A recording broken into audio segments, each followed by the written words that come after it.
सभी महानुभावों को मेरा सादर जय जिनेंद्र। और आज हम पढ़ने जा रहे हैं 15वें नंबर के श्लोक को। और आज का टॉपिक है हमारा उपगूहन अंग। जी हाँ, ये बहुत ही महत्वपूर्ण टॉपिक है। और इस अंग के बारे में ये कहें हम कि जितना इसको पालना ज़रूरी है, जीवन में उतारना ज़रूरी है, उतना ही इस टॉपिक को समझना ज़रूरी है। क्योंकि आज इस टॉपिक के बारे में अलग अलग प्रकार से समझाइशें होती हैं, और जितना लोग उसको पाल नहीं रहे हैं उतने ज़्यादा उसको गलत तरीके से भी समझा दिया जाता है। कुछ ना कुछ उसमें थोड़ी सी मिस्टेक हैं। मैं चर्चा करूँगा आगे कि किस तरीके से इसको समझना है और किस तरीके से पालना है। तो आइए शुरू करते हैं इस श्लोक को। लेकिन एक बात और है जो कल के श्लोक के बारे में रह गई थी, बाकी मुझे बतानी है। जो कल हमने चर्चा की थी कापथे पति दुखा नाम, ये जो हमारा श्लोक था उसमें कहा गया था कि कुमार्ग और कुमार्ग पर चलने वाले जो लोग हैं, है ना, उनकी मन वचन काय से प्रशंसा नहीं करना है। लेकिन एक सवाल है जो हर व्यक्ति के जहन में कहीं ना कहीं आ जाता है। आपने देखा होगा बहुत सारे लोग ऐसा कहते हैं कि एक व्यक्ति है, उसके पास बहुत सारी धन दौलत है, अपार संपत्ति है, संपत्ति का मालिक है, और वह मिथ्या दृष्टि है। अब लोगों को ये बात पचती नहीं है कि भैया जब सम्यक दर्शन का इतना ज़्यादा महत्व है, सम्यक दृष्टि होना इतना ज़्यादा श्रेष्ठ माना गया है, तो फिर ऐसा क्यों है कि एक मिथ्या दृष्टि के पास इतना वैभव है, धन दौलत है, यश है, कीर्ति है, और जो सम्यक दृष्टि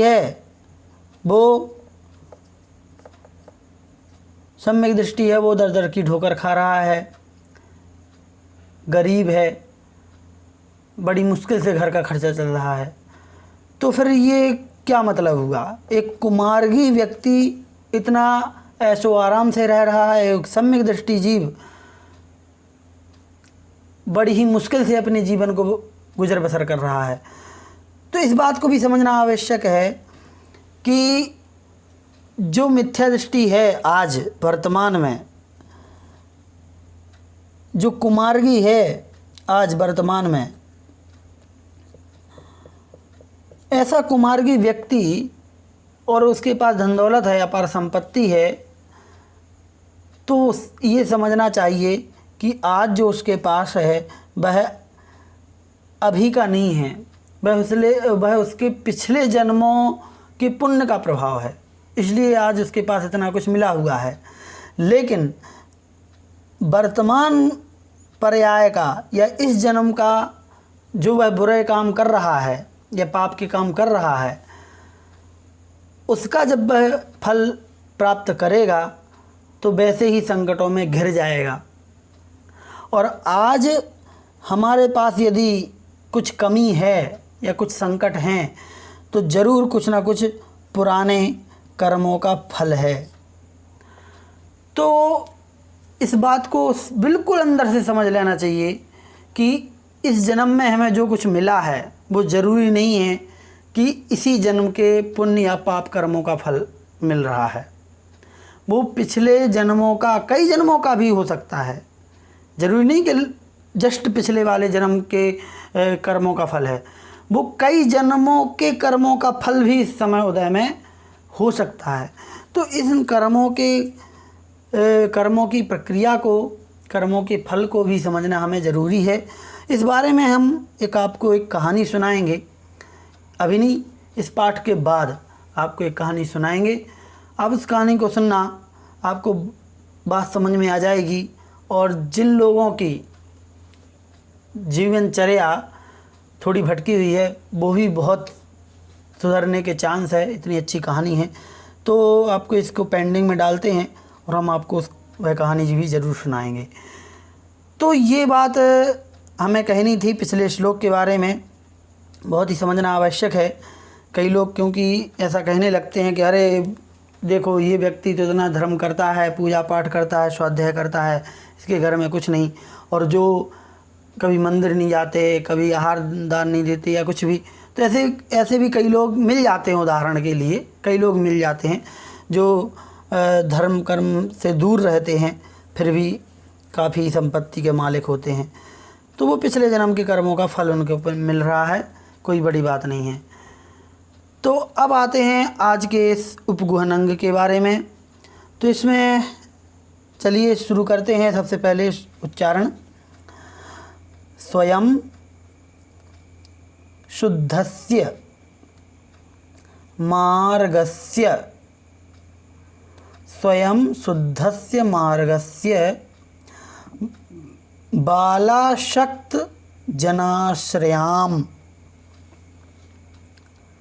बालाशक्त जनाश्रयाम वाच्यताम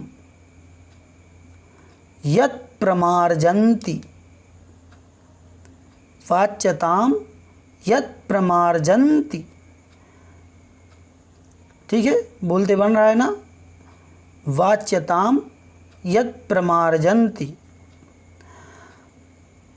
तद्वदन्त्युपगूहनम। देख ले ध्यान से, तद्वदन्त्युप, त्युप त्युप पढ़ेंगे यहाँ पर, त्युप, ठीक है, तद्वदन्त्युपगूहनम, तद्वदन्त्युपगूहनम, ठीक है, पूरा पढ़ेंगे। स्वयं शुद्धस्य मार्गस्य बालाशक्त जनाश्रयाम वाच्यताम यत् प्रमार्जन्ति तद्वदन्त्युपगूहनम।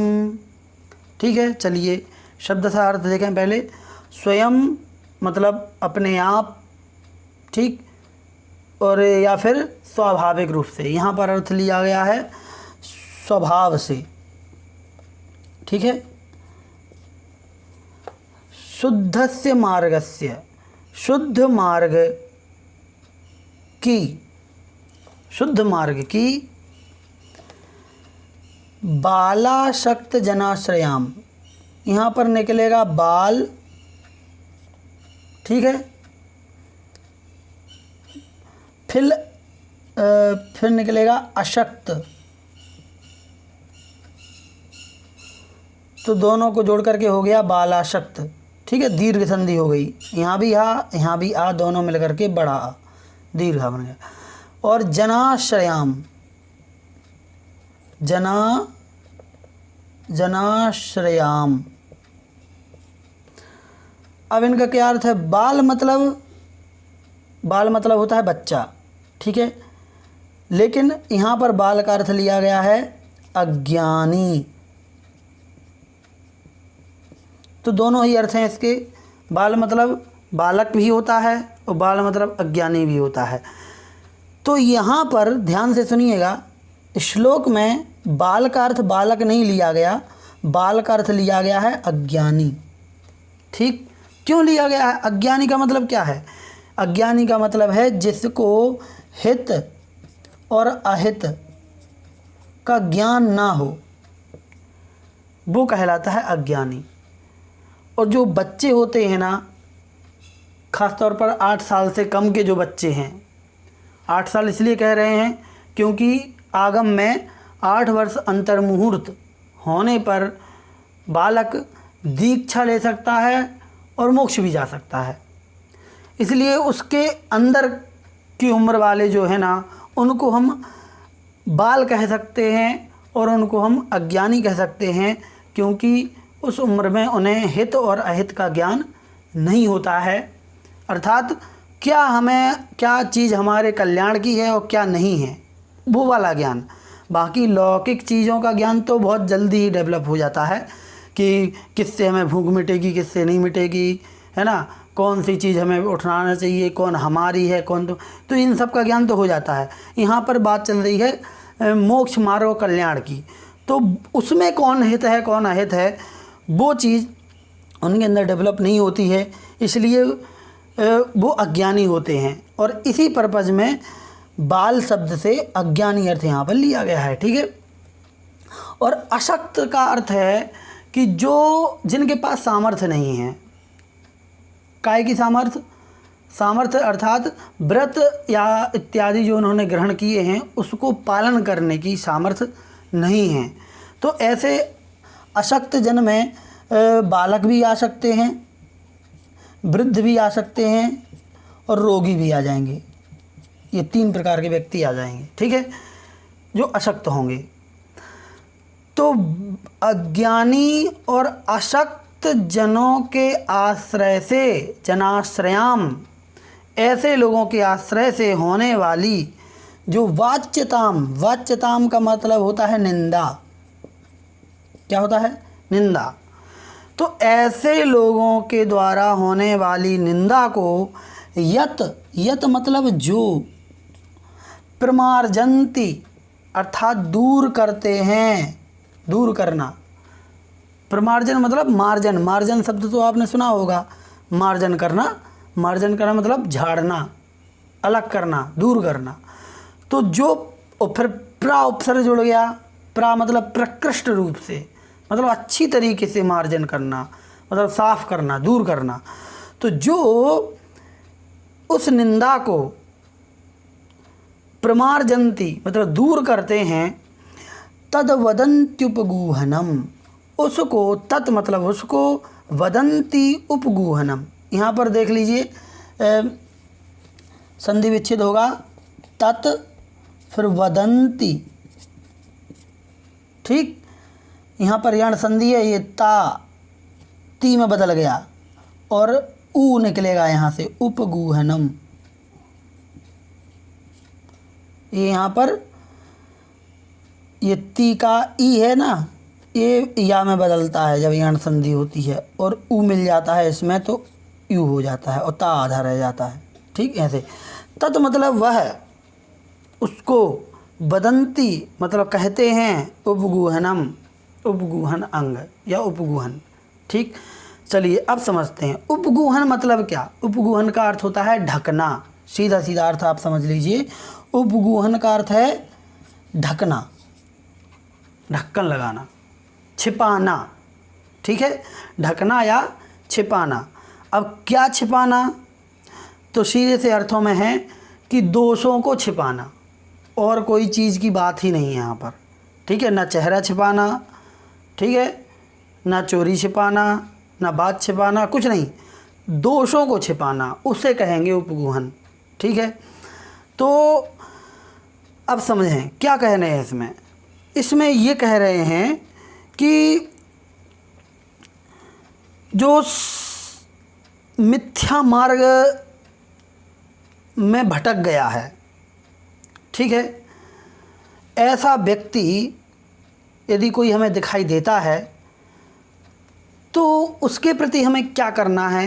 तो सम्यक दृष्टि क्या करेगा, तो वो ही करेगा कि स्वयं शुद्धस्य मार्गस्य, जो स्वाभाविक रूप से जो शुद्ध है,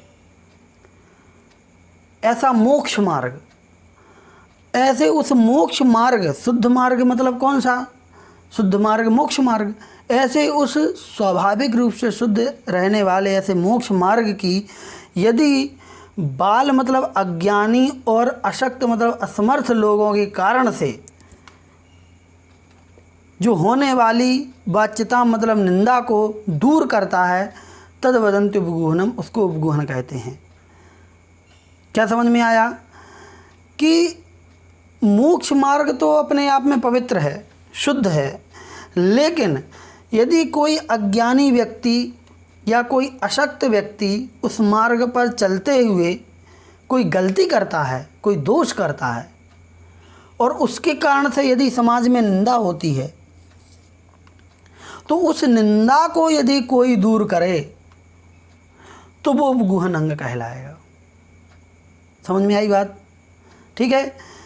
अभी मोक्ष मार्ग पर चलते हुए अब सब प्रकार के लोग चल रहे हैं, अज्ञानी लोग भी चल रहे हैं कहने के लिए, है ना। वैसे तो यदि वो अज्ञानी है तो मोक्ष मार्ग उसका होगा ही नहीं। मोक्ष मार्ग तो तभी बनता है जब सम्यक दर्शन, सम्यक ज्ञान और सम्यक चारित्र ये तीनों मिलें, और जब ये तीनों मिल जाएंगे, यदि ये तीनों हैं, सम्यक दर्शन भी है, सम्यक ज्ञान भी है, सम्यक चारित्र है, तो फिर इन यदि ये तीनों चीज़ें मिलती हैं तो फिर वो अज्ञानी हो ही नहीं सकता।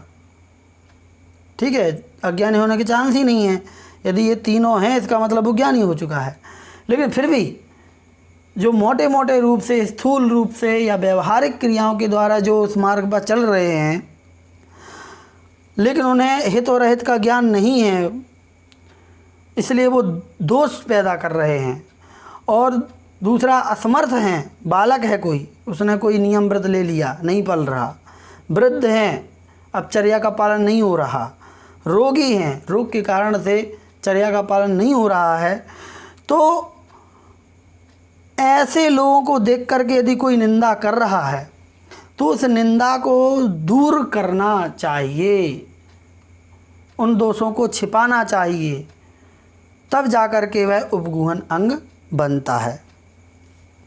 अब दूसरी बात बहुत ही समझने की है, ध्यान से समझिएगा। इस बात को कई लोग कई प्रकार से समझते हैं। अब किस प्रकार से समझते हैं, जैसे मान लीजिए कोई मुनिराज है, ठीक है, अब वो मुनिराज अपना चर्या का पालन कर रहे हैं और वो दोष लगा रहे हैं, मान लिया 28 मूल गुणों में दोष लगा रहे हैं, तब क्या करना? तब यहाँ पर कौन सी बात को हमें समझना है? देखिए, दो चीज़ होती हैं। हम केवल मुनि की बात नहीं कर रहे हैं, हम हर व्यक्ति की बात कर रहे हैं। तो वो यदि मोक्ष मार्ग में चल रहा है, चाहे चौथे गुण स्थान वाला हो, चाहे पांचवें, चाहे छठवें वाला, कोई भी हो, मुनि, आर्यिका, श्रावक, श्राविका, चतुर्विध संघ, 4 संघ हो सकते हैं। और वो मोक्ष मार्ग में चलते हुए यदि एक बार दोष करते हैं, तो दोष एक बार होता है तो वो गलती से होता है, धोखे से होता है, बाई मिस्टेक होता है। दूसरी बार कर दे तो भी ठीक है, कोई दिक्कत नहीं। लेकिन यदि आप देख रहे हैं कि वो लगातार दोष पे दोष, दोष पे दोष, दोष पे दोष करते ही जा रहे हैं, और ये समझ लीजिए कि वो जानबूझ करके कर रहे हैं, तो फिर वो दोष नहीं होता, वो तो फिर महादोष या फिर भ्रष्ट ही कहलाते हैं। समझ रहे बात के लिए?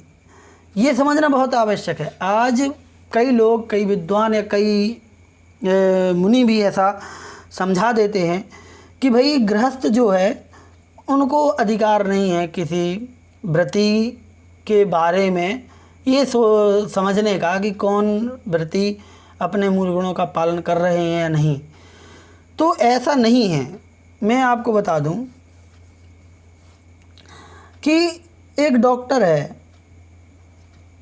ठीक है, डॉक्टर इलाज करता है, उसके पास डिग्री है, लेकिन जब आप बीमार हो जाएं कभी और किसी डॉक्टर के पास जाते हैं तो कई बार सलाह लेते हैं कौन सा डॉक्टर सही है, कौन सा नहीं है, कौन सा, और कई बार कई डॉक्टर यदि गलती कर दे तो हम उन गलतियों को उस डॉक्टर से बोलते हैं, उसकी निंदा करते हैं, और यहाँ तक कि यदि लीगल प्रोसेस हो, कोई ज़्यादा बड़ा केस हो जाए तो उस पर केस भी चलवा देते हैं। अब यदि वो डॉक्टर ये कहे कि भाई तुम्हारे पास सर्टिफिकेट है क्या डॉक्टरी का, जो मुझ पर तुम क्लेम कर रहे हो, तो डॉक्टर का चयन करने के लिए हमें डॉक्टरी की, डॉक्टर के सर्टिफिकेट की आवश्यकता नहीं है। हम बाहरी लक्षणों से, जो मोटे स्थूल लक्षण हैं, उनसे समझ करके या उनके जो नियम कायदे हैं उनको समझ करके हम डॉक्टर की पहचान कर सकते हैं कि वो डॉक्टर हमारा इलाज कर पाएगा या नहीं। इसके लिए हमें सर्टिफिकेट रखने की आवश्यकता नहीं है, डिग्री रखने की आवश्यकता नहीं है। वैसे ही जो मुनिराज होते हैं, जो हमारे मोक्ष मार्ग पर चलाने के लिए सहायक होते हैं, वो हमारे लिए आदर्श होते हैं, और वो हमारे संसार रूपी रोग को दूर करने के डॉक्टर हैं एक टाइप से। तो उनके लिए उन 28 मूल गुणों के बारे में यदि हमें जानकारी है तो हम देख सकते हैं कि वो पालन कर रहे हैं या नहीं। इसके लिए हमें मुनि बनने की आवश्यकता नहीं है। गृहस्थ 2 प्रकार के होते हैं। एक तो गृहस्थ होते हैं जो व्रती होते हैं, एक केवल सम्यक दृष्टि होते हैं और एक मिथ्या दृष्टि होते हैं। सम्यक दृष्टि जो देवशास्त्र गुरु का पालन करते हैं और अपने देवशास्त्र गुरु पर श्रद्धान करते हैं और अपने अष्टमूल गुणों का पालन करते हैं, वो कहलाएंगे श्रावक सम्यक दृष्टि। और जो अष्टमूल गुणों का पालन नहीं करते वो कहलाएंगे मिथ्या दृष्टि, या फिर वो श्रावक कहलाएंगे ही नहीं, क्योंकि वो अष्टमूल गुणों का पालन नहीं करते। लेकिन वो भले अष्टमूल गुणों का पालन ना करे, लेकिन 28 मूल गुणों के बारे में यदि उसे जानकारी है तो मुनि की परख कर सकता है। ऐसा कहीं आगम में नहीं लिखा है कि वह व्यक्ति मुनि की परख नहीं कर सकता, कोई नहीं कहता ये बात। तो ये बात ध्यान रखिए कि हमें पहचान करना है अच्छे बुरे की अपने कल्याण के लिए, दूसरे के लिए नहीं।